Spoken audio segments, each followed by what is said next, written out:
गांधी से मिला है न जवाहर से मिला है, गांधी से मिला है न जवाहर से मिला है, जो कुछ भी मिला है अम्बेडकर से मिला है। अभी बड़ा मंदिर का बड़ा झगड़ा चल रहा था, दुनिया की नाक में दम हो गई। हे मेरे दोस्त, अयोध्या में मंदिर सजाओ, हमारे लोग भी गए। हे मेरे दोस्त, अयोध्या में खूब मंदिर सजाओ, मिठाइयाँ बांटो, खुशियाँ मनाओ, हर एक गली चौराहे पर क्रांतिकारी झंडा फहराओ और नशाबंदी के नाम पे खूब बोतलें उड़ाओ। नशाबंदी के नाम पे खूब बोतलें उड़ाओ। इंतहा जुल्म की तुमने की, इंतहा जुल्म की तुमने की, सोते दलितों को काट दिया, छुआछूत का जहर घोल सारे भारत को बांट दिया। हे दलितों रहना सावधान, हे दलितों रहना सावधान, ये तुम्हें बांट के रख देंगे, नहीं सहेंगे जुल्म सितम, अब इनके हाथ काट के रख देंगे। किसी को नहीं बुलाते, अछूत है, कई हजार वोल्ट का हम पे करंट है, अगर वो हमें छुएंगे तो लगेगा, बड़ी अच्छी बात है, इसलिए वो हमें छूना नहीं चाहते। जब मंदिर की चाह हमें थी, बाबा साहब ने सत्याग्रह करी थी कालाराव मंदिर पे, जब मंदिर की चाह हमें थी तब दरवाजे बंद कर दिए, जब मंदिर की चाह हमें थी तब दरवाजे बंद कर दिए, जब देवों की राह हमें थी तब हमसे वो दूर कर दिए, जब देवों की राह हमें थी तब हमसे वो दूर कर दिए। नहीं चाहिए वो मंदिर जहाँ ढोंग रचाए जाते हैं, नहीं चाहिए वो मंदिर जहाँ ढोंग रचाए जाते हैं, और नहीं चाहिए वो धर्म जहाँ कत्ल कराए जाते हैं। अब मंदिर की चाह नहीं है, अब मंदिर की चाह नहीं है। कर्म कांडों से क्या काम, अब तो याद सिर्फ रखना है डॉक्टर अंबेडकर का नाम, एक हमारा नारा, अब तो एक हमारा है भगवान, जीवन भर स्मरण रहेगा बाबा भीमराव का नाम, बाबा भीमराव का नाम। इन्हीं शब्दों के साथ, बहुत मसाला है लेकिन और किसी का नंबर लगना चाहिए। जय भीम, नमो बुद्धाय। इसके बाद संविधान के ऊपर एक बात जरूर कहूंगी मैं। लोग कहते हैं संविधान बदलना किसी के बाप के बस की नहीं है, संविधान बदल दे। जब तक तुम्हारे जैसे करोड़ों करोड़ों साथी, मूल निवासी, दलित, महिलाएं, पिछड़े और ये कामगार आदमी जिन्हें हम मजदूर कहते हैं, जितने भारत में जनता कोई माई का लाल बाबा साहब के उसको टच नहीं कर सकता। अगर हम सब एक हैं और एक भी ना होंगे, लोग कहते थे कि बाबा साहब को धोखा दिया था, आज वो पढ़े लिखे ही हैं जो आज हम यहाँ पर बैठे हैं। लोगों को ये बात नहीं कहनी चाहिए। बाबा साहब के पढ़े लिखे वो कौन बने, राष्ट्रपति बने, उनका नाम क्यों नहीं लेते हैं आप? राष्ट्रपति भी तो बाबा साहब के बनाए हुए थे, क्यों नहीं लेते उनका नाम? जो बिंद गया सो मोती और रह गया सो वो बेकार है, क्यों जी? इसलिए ये जुबान बंद कर लो और कोई मोदी का नाम मत लो, जो तुम्हारा काम अपना काम करो, किसी की कहने की जरूरत नहीं है। वो तो रिंग रोड वाले हैं, असली तो तुम हो भाई, वो तो रिंग रोड पे जाने वाले हैं, असली तो तुम ही हो। है बहुत अंधियार फिर भी किस तरह, है बहुत अंधियार फिर भी किस तरह, अब कोई सूरज निकलना चाहिए, और छीनता हो हक उस वक्त तो आंख से आंसू नहीं सोला निकलना चाहिए। जय भीम, जय भारत।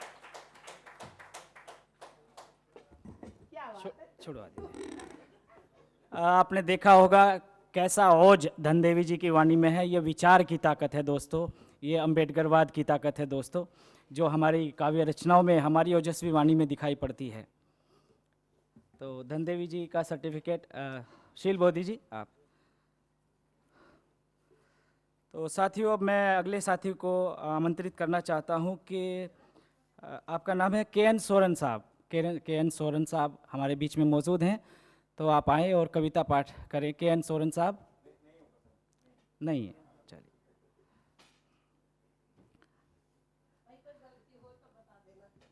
यहाँ पर नरसिंह बौद्ध जी के नाम से हमारे कोई साथी मौजूद हैं। मैं बेहद सम्मान के साथ नरसी बोध जी, चलिए ठीक है। मनोरमा गौतम जी हमारे युवा साथी यहाँ मौजूद हैं। मनोरमा गौतम जी आप आए और कविता पाठ करें। मनोरमा गौतम जी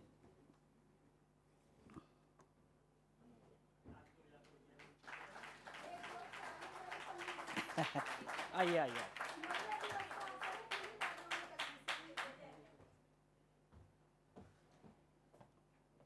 सभी को नमस्कार, जय भीम, नमो बुद्धाय। मेरा नाम डॉक्टर मनोरमा गौतम है। मैं गार्गी महाविद्यालय में असिस्टेंट प्रोफेसर हूँ।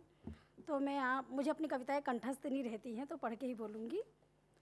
वैसे तो मुझे पूरा ये भेजा नहीं गया था, मुझे लगा था महिला दिवस के उपलक्ष्य में कुछ है, तो है तो महिलाओं पे ही। सावित्रीबाई फुले को लेकर मेरी कविता है, मैं उस पर बोलूँगी। माता फुले, कविता का शीर्षक है माता फुले। जो तुमने किया, जो तुमने किया वो सिर्फ तुम ही कर सकती थी फुले।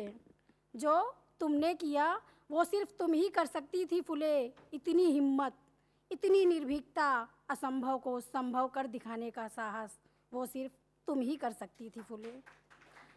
पत्थर पर जैसे दूब उगाया, पत्थर पर जैसे दूब उगाया, बिल्कुल ऐसे ही कुछ तुमने कर दिखाया। बिल्कुल ऐसे ही कुछ तुमने कर दिखाया। अपना तो घर रोशन सभी करते हैं फूले, अपना तो घर रोशन सभी करते हैं फूले, मगर गैरों के घर में तुमने शिक्षा का दीप जलाया। मगर गैरों के घर में तुमने शिक्षा का दीप जलाया। अज्ञानता, अंधविश्वास, रूढ़ियों, परंपराओं, कर्मकांडों की गर्द से घिरा ये समाज था। अज्ञानता, अंधविश्वास, रूढ़ियों, परंपराओं, कर्मकांडों की गर्द से घिरा ये समाज था। महिलाओं के हिस्से सिर्फ घर का कामकाज था। संपूर्ण समाज में सिर्फ पुरुषों का राज था। शक्तिशाली के माथे पर सत्ता का ताज था। ऐसे समय में तुमने हिम्मत दिखाया।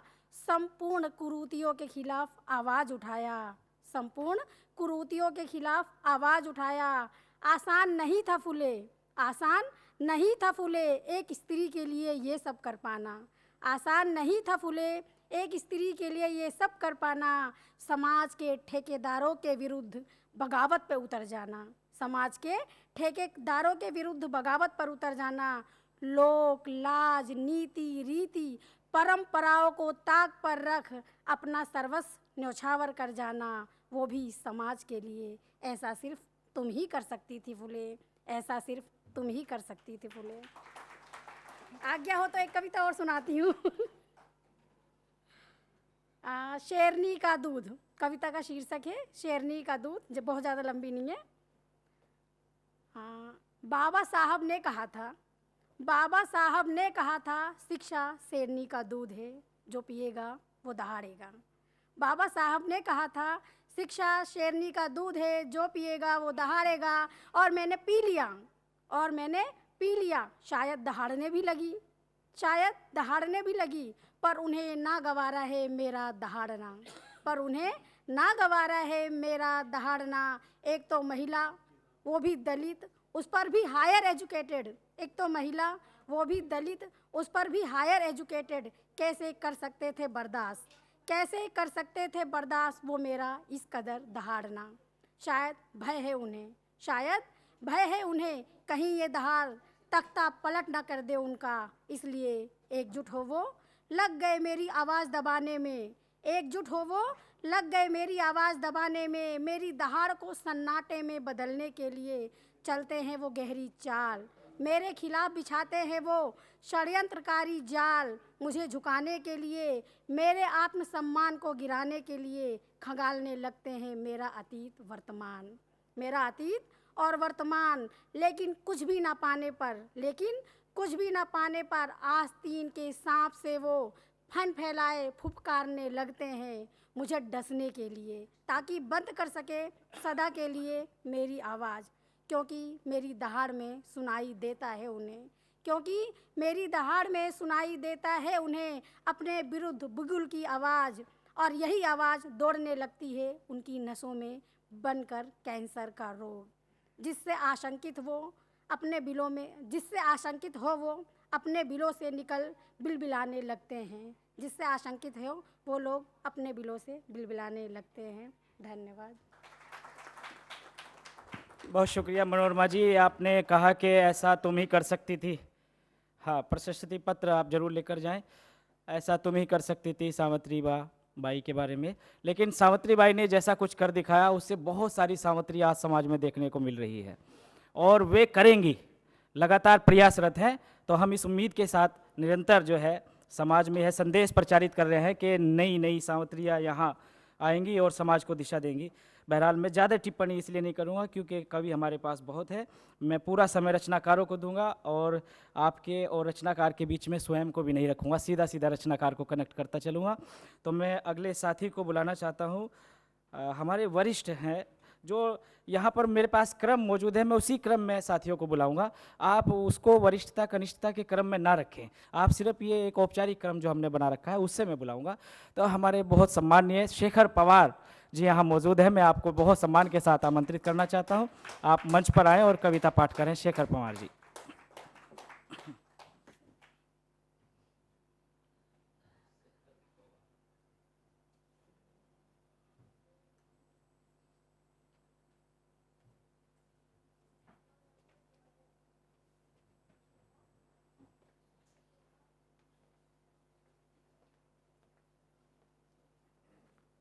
मेरे मूल निवासी परिवार को जय जोहार।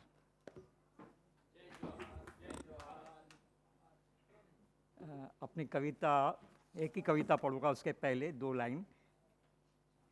कहो सरयू ये कैसी पावन बेला है और कैसा ये दबाव तंत्र का दहशत भरा मेला है, दहशत भरा मेला है। मेरे कविता का शीर्षक है एकलव्य का भीलवाड़ा। इन बिखरे पड़े अवशेषों की आहटों में, इन बिखरे पड़े अवशेषों की आहटों में सुनाई देती है हमें एकलव्य का भीड़वाड़ा, एकलव्य का भीड़वाड़ा तहस नहस करने की कवायद, अथवा अब पशु पक्षी संरक्षण कानून के तहत बहेलिया की चमड़ी खरोच खरोच कर उन्हें अधमरा और पंगु करने की तैयारी। इसलिए आखेट करने वालों के अब स्थायी पते कोतवाली है, अब स्थायी पते कोतवाली है। हाँ, महुए के रखरखाव के अभाव में हमें नवसागर घोलकर पौवा पचाने की बीमारी है, पौवा पचाने की बीमारी है। भैया अम्मा अक्सर एक ठो लोकगीत गुनगुनाया करती थी कि गांव में आया धमका बहेलिया और व्याकुल है मुंह के चोचले पूरा करने वालों की मर्जी। खरगोश तीतर या बटेर हो गए बेचारे दांतों तले ढेर, वे भी तो पहुंचेंगे मौत की मांद में से देर बसेर।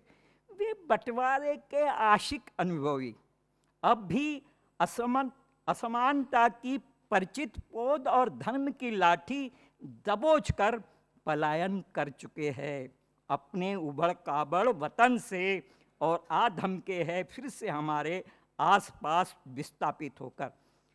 भैया वे अब व्यस्त है संवारने हेतु अपनी दंभी दुकान। इस प्यारी प्यारी धरती पर हे महतारी भारत माता ध्वस्त है केवल हमारा ही घर या हमारे घोंसले, हमारे मन के मकान, अथवा तीतर बीतर है आजादी की अभिलाषा। क्यों हमने इच्छा शक्ति को ही बेच डाला समझकर कबाड़। किंतु पक्ष विपक्ष में बैठे निठल्लों की लपलपाती है जुबान।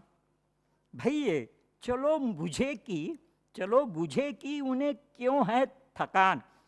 अब संभल के चलियो भैया, क्योंकि दलदल में धंसने को उतारू है केवल अपनी ही मचान। भैया यह कैसे हमें रोने को व्यग्र है तुच्छे सवाल, या हमारे अस्तित्व बोध को मिटाने हेतु उठ रहे हैं लगातार बवाल, और हम सो रहे हैं होकर ढाल, और हम सो रहे होकर निडाल। भाई ये अपनी नम्रता और सज्जनता पर देखो तो सही, यह दुत्कार, यह उनकी दुत्कार, या अपनी दैन्यता पर किसे है मलाल, किसे है मलाल। आखिरी पंक्ति, कहो हम कब करेंगे पड़ताल, कहो हम कब करेंगे पड़ताल, हाथ पे हाथ धरे रखने से ना प्रज्वलित होंगे आज़ादी के अरमान, आज़ादी के अरमान। जय भीम, नमो बुद्धाय, जय निवास। बहुत शुक्रिया सर, बड़ी विचारमान और गंभीर कविता आपने यहाँ रखी। निश्चित ही हमें इन संदर्भों में विचार करना चाहिए। मैं अगले साथी को आमंत्रित करता हूँ कि उनका नाम है किशन लाल जी। किशन लाल जी मंच पर मौजूद, सभागार में मौजूद हैं, तो डाइस पर आए। किशन लाल जी, आप सादर आमंत्रित हैं कविता पाठ के लिए। सभी साथियों का आप करतल ध्वनि से स्वागत करते रहें तो उनका उत्साहवर्धन रहेगा, वो कविता पाठ भी अच्छा करके जाएंगे। और एक शेर है हमारे शहर के शायर का कि संभल कर बैठ जाओ ए अदीबो, गज़ल महफिल में आना चाहती है। तो गज़ल आप कविता के मायने में रखें, कविता आपकी महफिल में आ रही है तो आप भी संभल कर बैठे। जी, स्वागत है।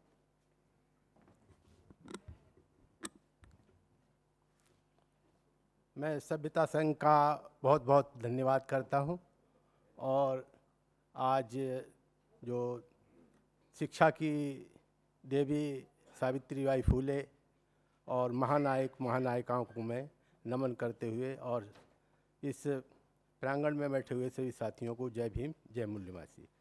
साथियों, मेरी कविता का शीर्षक है दुर्दशा। मेरी कविता का शीर्षक है दुर्दशा। तो साथियों, ये दुर्दशा जो है, मैं इस समय 73 ईयर का हूँ, तो मैंने वो दुर्दशा से अवगत भी हूँ और झेले भी हूँ, तो मैंने उसी पर ये लिखा है। वैसे तो मैंने जब ये कोरोना काल जो आया और 2 साल जो जेल में मैं बंद रहा, तो मैं फिर सोचा कि अब क्या करूं। मैं वामसेव का कार्य करता था, तभी मैंने ये लेखन का कार्य शुरू किया और मैंने बहुत सारी कविताएं लिखी। तो उसमें एक ये छोटी सी कविता है, दुर्दशा। मेरी झोपड़ी गांव से बाहर नाले के पास थी। मेरी झोपड़ी गांव से बाहर नाले के पास थी। झोपड़ी में कोई नहीं दीवार थी। झोपड़ी में टूटे फूटे मिट्टी के बर्तन थे और रात गुजारने के लिए पुआल था। मेरी झोपड़ी में कोई नहीं दीवार थी। मेरी झोपड़ी में टूटे फूटे मिट्टी के बर्तन थे, रात गुजारने के लिए पुआल था। खाने के लिए झूठी रोटियां, मुर्दा पशु का मांस था और कफन तन ढकने के लिए मुर्दाओं का कफन था। मेरी झोपड़ी में कोई नहीं दीवार थी। मेरी झोपड़ी गांव से बाहर नाले के पास थी। मेरी झोपड़ी के इर्द गिर्द झाड़ियाँ थीं। मेरी झोपड़ी के इर्द गिर्द झाड़ियाँ थीं। मेरे पालतू पशु कुत्ता, बिल्ली, सूअर और गधा था। मेरे पालतू पशु सूअर और कुत्ता, गधा था। मेरी झोपड़ी में कोई नहीं दीवार थी। मेरी झोपड़ी गांव से बाहर नाले के पास थी। मेरी झोपड़ी में कहीं कहीं फूस नहीं था। मेरी झोपड़ी में कहीं कहीं फूस नहीं था। बरसात में भीग जाता था। सर्दियों में थरथराता था। चिलचिलाती धूप से ये बदन झुलस जाता था। मेरी झोपड़ी गांव से बाहर नाले के पास थी। झोपड़ी में कोई नहीं दीवार थी। मैं व्यवस्था की जंजीर से इतना जकड़ा हुआ था। मैं व्यवस्था की जंजीर से इतना जकड़ा हुआ था कि मैं अपनी दुर्दशा पर रो भी नहीं सकता था।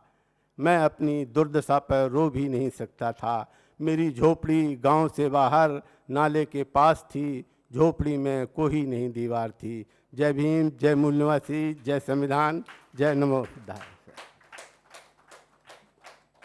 बहुत शुक्रिया सर। इतिहास में हमारी दुर्दशा को दर्ज करते हुए आपने यहाँ रचना प्रस्तुत की। अभी भी बहुत से कस्बों में, बहुत गाँव के दूर दराज इलाकों में ऐसी अवस्थाएं मिल जाती हैं। बहरहाल मैं अगले साथी को आमंत्रित करना चाहता हूँ। शरद पवार जी यहाँ पर अगर उपस्थित हैं तो आप आए, बेहद सम्मान के साथ आप आमंत्रित हैं कविता पाठ के लिए। शरद पवार जी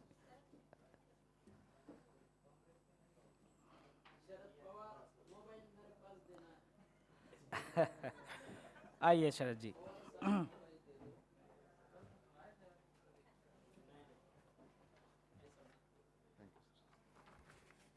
मेरी कविता का नाम है किसान।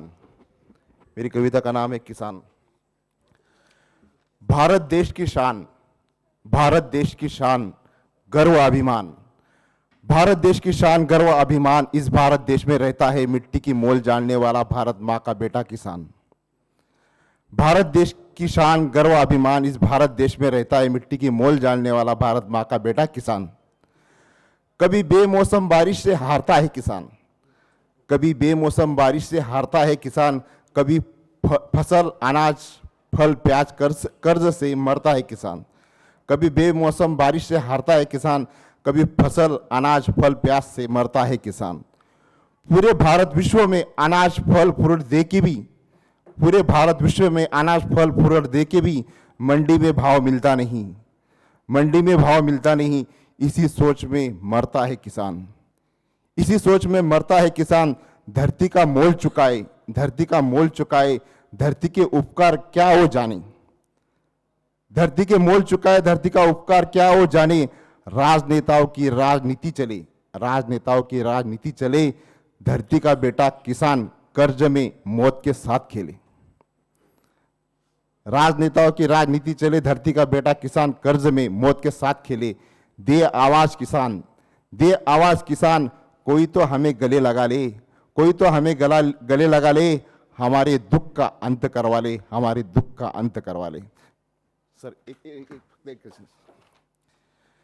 एक बेटिया बोल के कविता है। बेटिया तो है बाबुल के बगीचे का खूबसूरत फूल। बेटिया तो है बाबुल के बगीचे का खूबसूरत फूल, माँ बाप के घर आंगन को सवारे।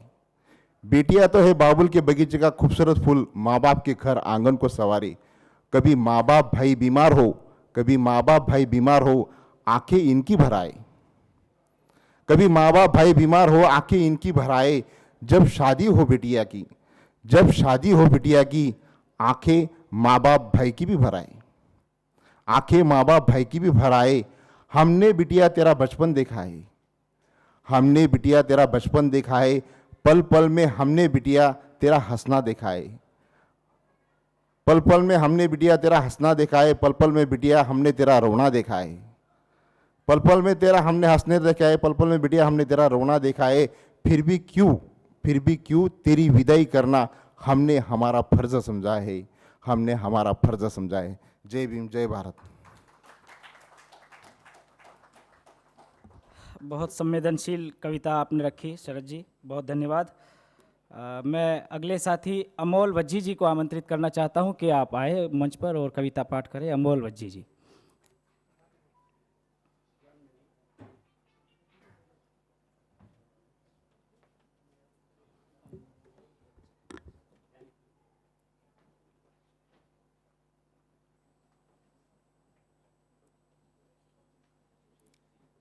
जय भीम, जय मूल निवासी साथियों। मैं कोई मंझा हुआ कवि नहीं हूँ और मैं नियमित रूप से लिखता भी नहीं हूँ। जब मन आता है तो लिखता हूँ और जब मन नहीं करता तो नहीं लिखता हूँ। तो साथियों, मेरे पास कोई नई कविता नहीं है। एक मेरी पुरानी कविता है जो कुछ लोगों ने, यहाँ बैठे कुछ लोगों ने सुनी भी हुई है। तो वही पुरानी कविता मैं एक बार फिर से आप लोगों के सामने रखता हूँ। कविता का शीर्षक है तूफानों से ही सुकून चुराना है। तूफानों से ही सुकून चुराना है, बेशक आंधियों से रिश्ता पुराना है। बेशक आंधियों से रिश्ता पुराना है, लेकिन तूफानों से ही सुकून चुराना है। बेशक आंधियों से रिश्ता पुराना है, बेशक आंधियों से रिश्ता पुराना है, लेकिन तूफानों से ही सुकून चुराना है। शोले भी जला ना पाए राहतों को मेरी, शोले भी जला ना पाए राहतों को मेरी, छेड़ रखा ऐसी चाहतों का तराना है, छेड़ रखा ऐसी चाहतों का तराना है, और तूफानों से ही सुकून चुराना है। ख्वाबों को बेशुमार उठाया है सर पे, ख्वाबों को बेशुमार उठाया है सर पे, आरजुओं को सब्र से पाला है दर पे, ख्वाबों को बेशुमार उठाया है सर पे, आरजुओं को सब्र से पाला है दर पे। रूप जिंदगी के बदलते रहे पल पल, रूप जिंदगी के बदलते रहे पल पल, मैं शिद्दत से दाव लगाता गया हर पे। खुशी को जीत कर गम को हराना है, खुशी को जीत कर गम को हराना है, बेशक आंधियों से रिश्ता पुराना है, और तूफानों से ही सुकून चुराना है। आंगन के मिट्टी में गुलों को लपेटकर, आंगन के मिट्टी में गुलों को लपेटकर, आस बहारों की आगोश में समेटकर, आंगन के मिट्टी में गुलों को लपेटकर, आस बहारों की आगोश में समेटकर, समा बतौरे खास करे एक करिश्मा, समा बतौरे खास करे एक करिश्मा, और खुशबू महके जिस्त में सिमट कर, जिस्त माने जिंदगी, और खुशबू महके जिस्त में सिमट कर, उस पर सितारों का जलवा गिराना है, उस पर सितारों का जलवा गिराना है, बेशक आंधियों से रिश्ता पुराना है, बेशक आंधियों से रिश्ता पुराना है, और तूफानों से ही सुकून चुराना है। हैरान यूं कर गया मुझे मेरा जिगर, हैरान यूं कर गया मुझे मेरा जिगर, कि अफसाना बना गई टेढ़ी मेढ़ी डगर, हैरान यूं कर गया मुझे मेरा ही जिगर, कि अफसाना बना गई टेढ़ी मेढ़ी डगर। मौके भटकने के होते हजारों मयस्सर, मौके भटकने के होते हजारों मयस्सर, चलने के लिए राह आसान होती अगर। इस कदर वज्जी सफ़र से याराना है, वज्जी मेरा नाम है, इस कदर वज्जी सफ़र से याराना है, बेशक आंधियों से रिश्ता पुराना है, और तूफानों से ही सुकून चुराना है। धन्यवाद। बहुत शुक्रिया मोल वज्जी जी, काफ़ी अच्छी एक तरह से तेवरी रचना कहेंगे आपने यहाँ प्रस्तुत करी, जज्बे और साहस के साथ आपने अपने विचार को यहाँ प्रकट किया, बहुत धन्यवाद। मैं अगले कवि को आमंत्रित करना चाहता हूँ। आपका नाम है मंगत चंद्र मासदा जी, हासदा कुछ लिखा है, मंगत चंद्र जी, मंगत चंद्र जी जी, नहीं आप नहीं, चलिए ठीक है। अवधेश साधक जी यहाँ मौजूद हैं। अवधेश साधक जी, आप सादर आमंत्रित है कविता पाठ के लिए। अवधेश साधक जी।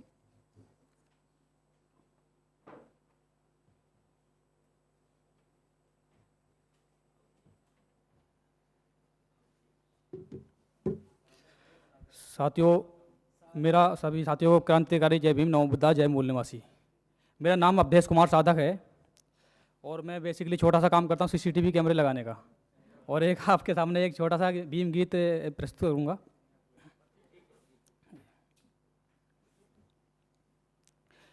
कि जिसने हक अधिकार दिलाए ऐसे भीम महान की, जिसने हक अधिकार दिलाए ऐसे भीम महान की, दीना भाना और खापड़े जय हो काशी राम की, दीना भाना और खापड़े जय हो काशी राम की। जिसने हक अधिकार दिलाए ऐसे भीम महान की, दीना भाना और खापड़े जय हो काशी राम की, दीना भाना और खापड़े जय हो काशी राम की। गोल मेज में गया भीम जी, बहुजन हित में बोला था, बाबा साहब का पुत्र मरा था फिर भी भीम न रोया था, बाबा साहब का